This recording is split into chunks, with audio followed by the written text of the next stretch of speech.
എന്താ പോന്നില്ലേ? ഇനിയും നാണം കെട്ടി ഈ വീട്ടിൽ പിടിച്ചു നിൽക്കണോ? നിന്റെ ഉദ്ദേശം എന്നെ ഈ വീട്ടിൽ നിന്ന് പുറത്താക്കാണെന്ന് എനിക്കറിയാം. അത്ര പെട്ടെന്നൊന്നും ഞാൻ തോൽവി സമ്മതിക്കില്ല.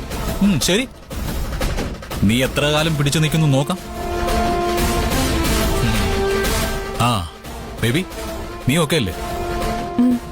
ഞാൻ മുകളിലേക്ക് വരാം. ആയിക്കോട്ടെ.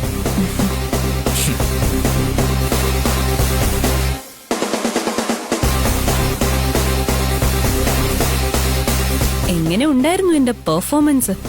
അധികകാലം നിന്റെ നാടകം ഇവിടെ ഓടുമെന്ന് നീ കരുതണ്ട. എന്റെ നാടകം പൊളിക്കാൻ മാത്രം കഴിവൊന്നും നിനക്ക് ഇല്ലടി കൊച്ചേ.